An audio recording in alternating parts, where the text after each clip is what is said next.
What's up, YouTube? It's King CBB back with another video. I hope all is well. I hope you've been taking care of yourself, keeping God first in everything that you do. Started YouTube 5 years ago around this time in 2020 when COVID happened, and you know, it was tough, but that's the thing about life. It breaks you down to build you up. And at the time, I had just got my first job. I came from Africa. I never had a job before. And, you know, I was just running through that money straight up. Every Friday, man, I need, because I was playing football, you know, and I had ego. I was in sports trying to keep up with everybody. I had to get the new shoes. I had to get the new fragrance. I had to get the new shirt and all of that.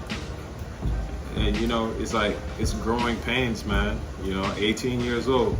Now I'm sitting here, I'm 22. I'm gonna be 23 in March.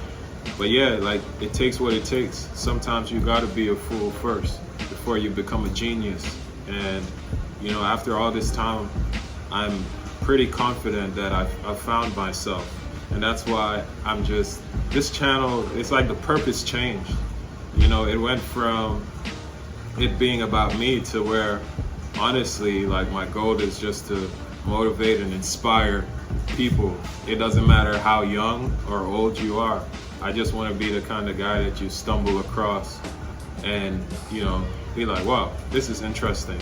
Let me not only watch and listen to what he has to say, but let me implement the information that he's giving out, you know, because ultimately we're all in this together. I think it's a skill to be able to move people in the right direction, and that's what God would want me to do anyway.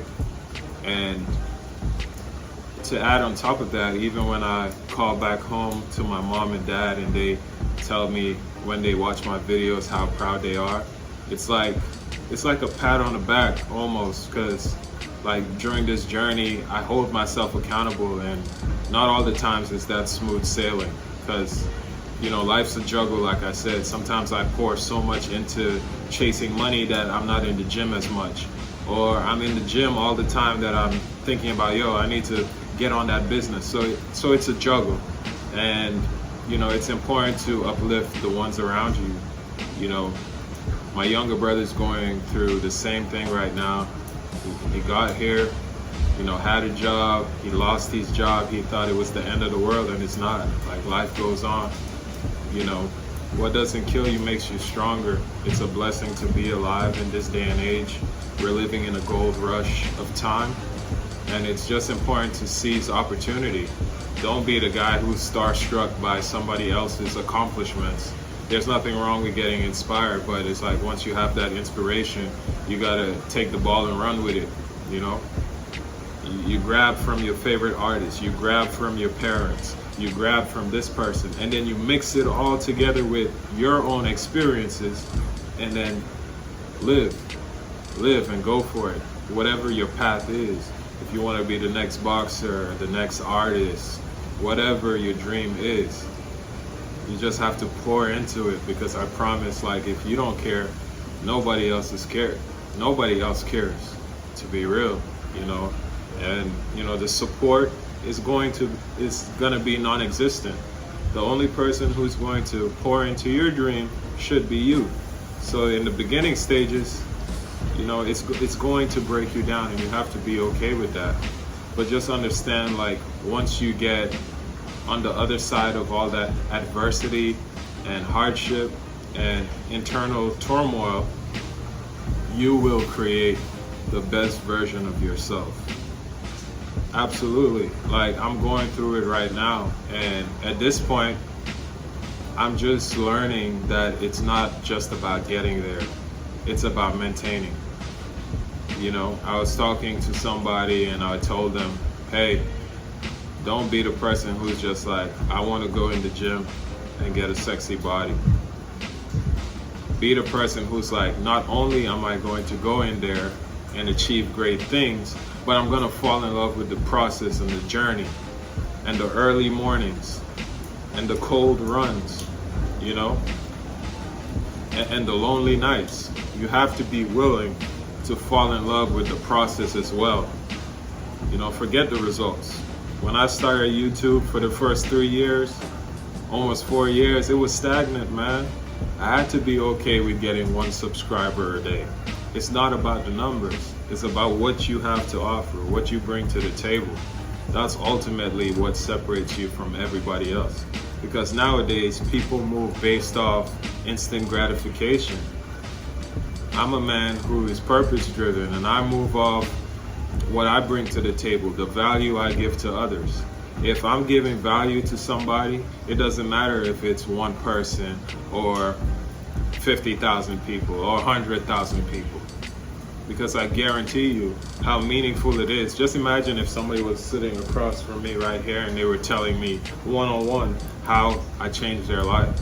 Like that's major, that's significant. And if you can wake up and do that every single waking hour, think about how fulfilled you would be in a month from now, 6 months from now, 12 months from now, 5 years from now, a decade from now, you know?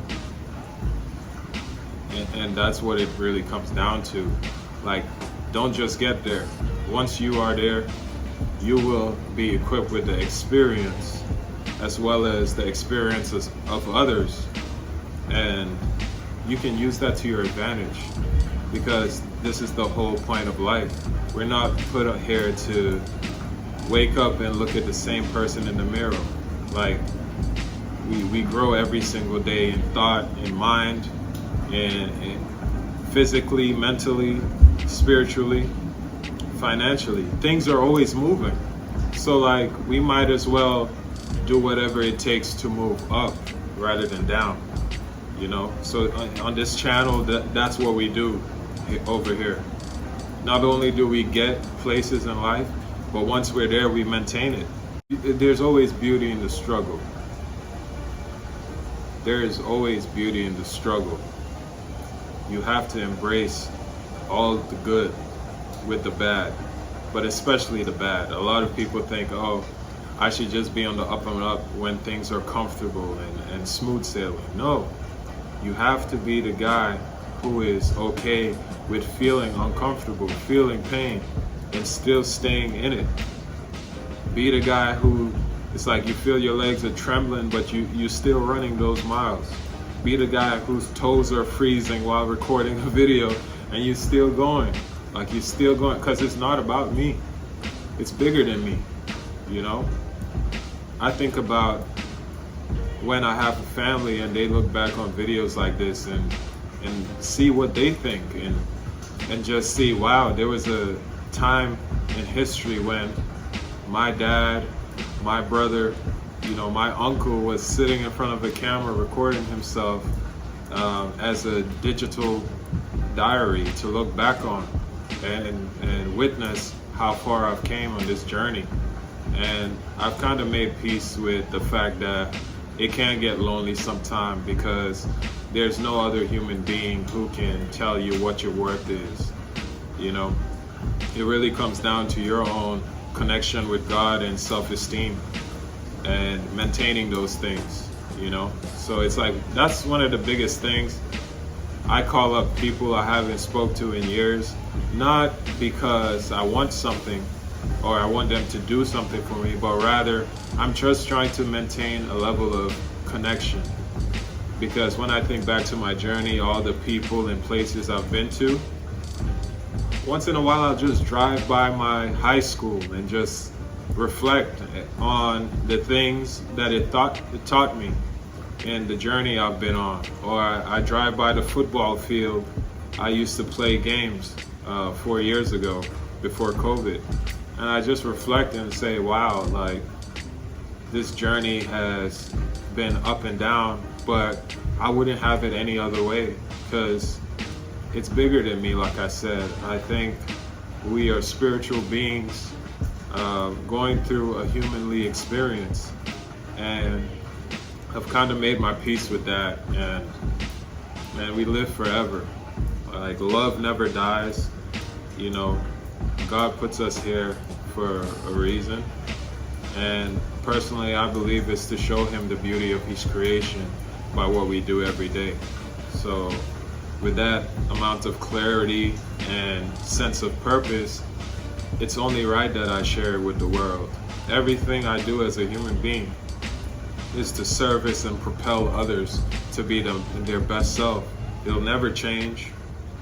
That's what my intentions are on this channel, and I hope that you join me as we embark on not only pleasing God, but becoming the best selves possible, you know? And with that being said, it's been your boy, King CVB.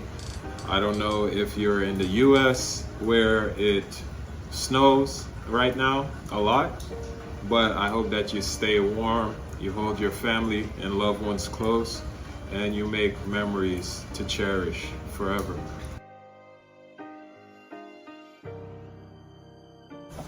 Man, Yeah. go follow this guy to see him. I learned some crazy. Speaking facts, wisdom, sir. knowledge, just dropping gems. Great guy. Great guy. Young Go man. follow it. For young men, it's vital. Yo, I'm with my boy, Kabi. Yo. So what was it like growing up in Ghana, bro? Like I was saying, it's just a different experience. The school that I went to was pretty serious about the rules. Well, you come over here and everyone can do whatever they want. You don't have to wear a uniform all the time. Tuck in? Yeah, like they Tuck would- your they shirt would- they in would- and shit. They would pick your hair to make sure it was a certain length, and Oh if it my was, God. they'd take you somewhere and just cut it for you Bro, tell me on about campus. Like, it was crazy. Tell me Yeah, about this guy it. knows. This guy knows. He's from Nigeria. Yeah. No, I can relate to that. Like even in Gambia, like I couldn't do this. I couldn't grow out my hair. Are you mad? Yeah, I used to get kicked out because like I was trying to grow an afro Yeah, it's stuff. crazy. It's, Yeah. it's a limit. You can't do any of that stuff. Yeah, my mom got fed up with it. There was no limits, bro. Just shave your head, man. Just shave your head. Shave it. Right. Were you born? Were you Yeah, born I in was born Ghana, here. or Yeah. you were born here in Georgia? Yeah. Damn, me too. Yeah, I'm first generation Yeah. American. Africa Central. Yeah, my mom and dad are from Gambia. So they're still there. Yeah, they're still in They Africa. shipped you over here. Yeah. Well, we came here by choice, me and my two brothers, you know, because we were comfortable, man. Like being provided for and all of that, like it's cool, but you don't learn anything because the rug can be pulled from under your feet at any time, and you can see, are you gonna lay there or are you gonna fly? You know, so that was one important thing, and that's what made me like say, you know what? Even if you guys decide to stay here because business is good, like we want to pave our own path, whatever that looks like. So like 7-8 years later, here we are. Right. Yeah, It would have been different, but it's a new experience. that's right. It's good, man. And just got to take the good with the bad, because either way it's inevitable. You know, we're human beings, like it's ups and downs, because we want to get to a place to where life is not just about us. It's about the people we care about and pouring into them with love, like the same love that God gives us every day. Absolutely. Two things I recommend before I head out. The Bible, Meditations by Marcus Aurelius. Read those and you'll be set for life. My brother, God bless you. God bless you, man. God bless you. God bless you, Caesar. With that being said, it's been your boy, King CVP. Peace and love. Signing out.